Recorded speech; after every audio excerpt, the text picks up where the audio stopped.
The energy of yearning might be messing with what you're trying to manifest. So let's break down the energy of yearning and why I think it's something to look at in terms of what you're trying to manifest in your life. So, number one, in order to create the emotion, the energy of yearning, first of all, you have to imagine an emptiness, right? You have to imagine not having what you are yearning for, right? And it's not about just not having what you're yearning for. If you can feel into it, there's kind of a whole self-image wrapped around the you that is yearning. There could be things like what you never received from your parents or your peers. There can be a whole backstory that goes through your whole life of what you never got that you want. And my point is that yearning can actually push away the thing that you are trying to manifest. And because, like I said, you are generating that image of being the person who doesn't have that thing. So you're really creating a reality of lack and a real charged emotional state around it. And, the best way to manifest things is to kind of have an image, a belief, and then put a lot of emotion behind it, right? But in negative manifestation, which is just manifestation of stuff you don't want, right? What you're doing is you're creating an energy of what you don't want. And in the case of yearning, it might be what you don't want is to be sitting there yearning forever, right? And so you create this energy, this lack, and this self-image that goes around it, right? I don't receive this and that because I am, and then self-critical belief, right? Or people don't understand me, people don't get it, So anyway, what's happening is that you're in your own energetic cocoon with a belief at the center and with a desire. But rather than having the center be shiny and expressive, the center becomes like a black hole, like trying to suck in the thing that you're yearning for. And when it all comes down to it, yearning is just another form of separation from source, from your higher self, from your natural abilities to manifest. And so it just creates this downward spiral. And so one aspect of yearning also is deserving.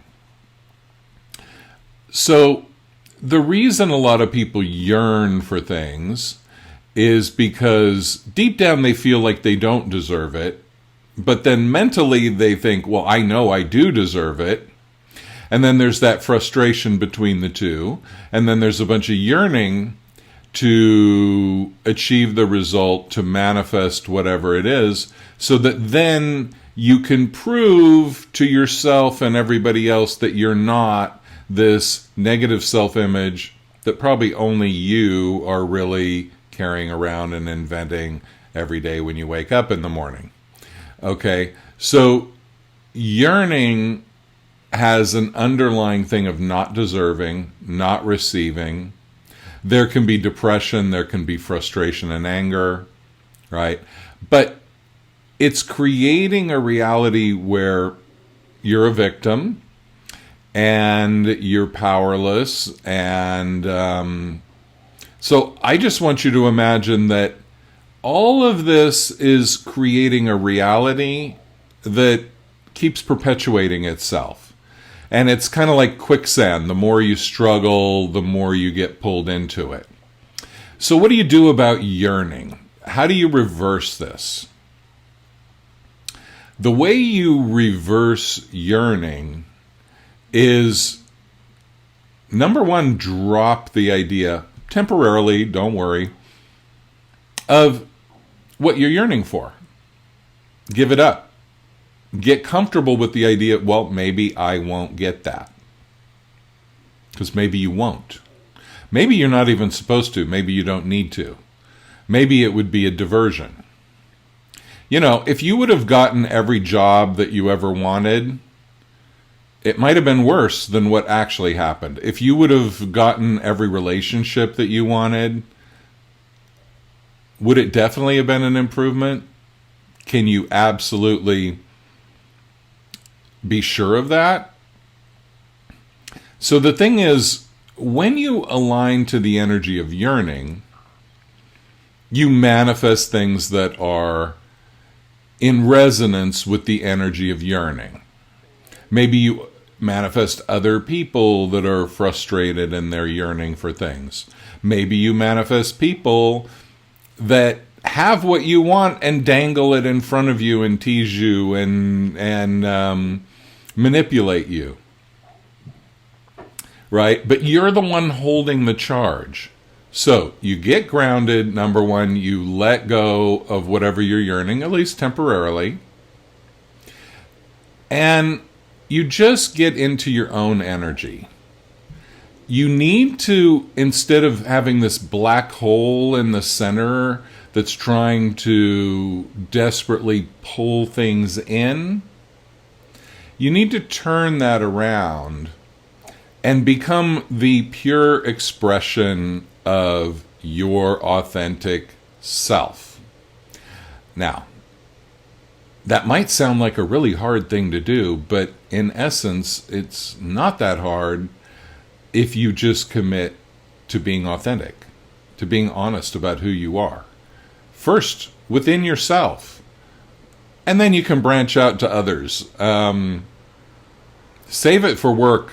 Save work for last. I always tell people, don't try all this stuff I say to you at work first. Save that for last, right? You don't want to lose your job because you went in with some half-cocked, now I'm going to be authentic, piss everybody off and get fired. No. Please don't do that. Because, like I always say, when you come out with a new strategy for life, and you haven't practiced it very much, it's not going to be that smooth right away.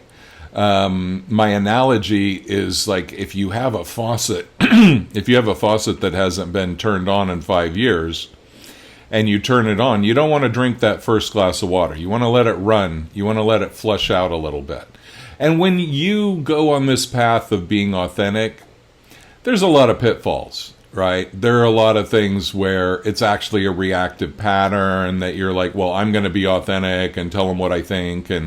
But really, it's just part of the unwinding of the inauthentic thing.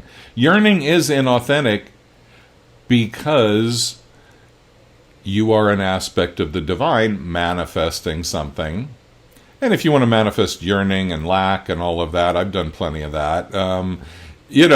Go ahead, right? It's part of the learning process.